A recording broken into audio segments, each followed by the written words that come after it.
Brilliance Audio presents Single Dad's Virgin, a Fake Marriage Romance by Penelope Bloom, performed by Minnie Atwood and William Leroy. It feels good to be back home after a month out of the country. Some people buy houses on the cheap and flip them for a profit, but that's small-time shit as far as I'm concerned. I flip businesses, corporations, Fortune 500 companies. The sky's the limit. I buy them out, gut them, and then streamline the infrastructure, reorganize the customer experience, and increase productivity. I can make a powerhouse out of a flop, and I've been doing it for 15 years. It has made me billions, sure, but that's not what I'm after. It never has been. Doing what I do is a fucking addiction, and it's the only thing in the world powerful enough to get me to leave my daughter for weeks at a time.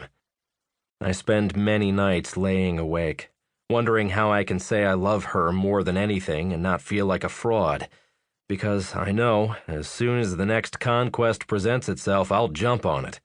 My actions might contradict my words, but there it is. I love my daughter more than anything, but even that's not enough to squelch my addiction to success. I tell myself this was my last trip.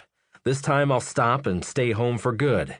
That I'll work on fixing the damage the divorce caused. I'll spend more time with Sophie and my mom. I'll be a new man. I scoff as I toss my bag into the back of the car I had sent to the private airport. New year, same promises. At least the irony isn't lost on me. I'm the best in the world at fixing failing businesses, and yet I still haven't fixed my failing home life. I just hope the new live-in caretaker I hired this time is better than the last few have been.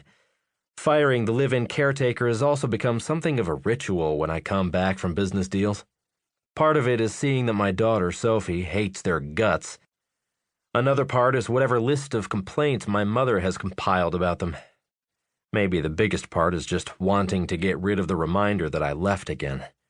It lets me pretend for a few weeks or months that I'm a good father and son, one that would never put anything before his family.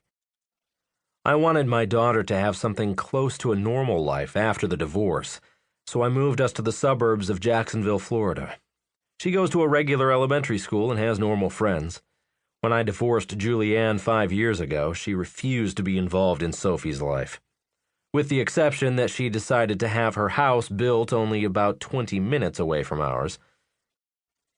I stop at Toby's on my way home. It's a little family-owned grocery store just a few miles from my house. I want to grab ingredients to cook Sophie's favorite dinner when I get home, fried salmon patties with macaroni and cheese. It's still before noon, and there's hardly anyone in the store at this hour. I'm reaching for the last box of macaroni and cheese when my hand brushes against a woman's smooth skin.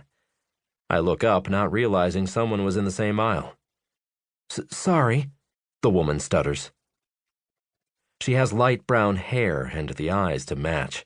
She has thick lashes that frame the most perfect, innocent, doe-like eyes I've ever seen. If that wasn't enough, there's a hint of something mischievous and sexual behind them, like she could be the proper little preacher's daughter in the open and a devil between the sheets. Breathtaking. I've heard the word and read it in books before. I've always thought it was just something someone thought up because it sounded good, but the breath literally slips from my lungs at the sight of her. It's not because she's the most textbook beautiful woman I've ever seen, either. It's because she carries so much passion in those big, light brown eyes. So much, in fact, that I feel like I know her from one glance.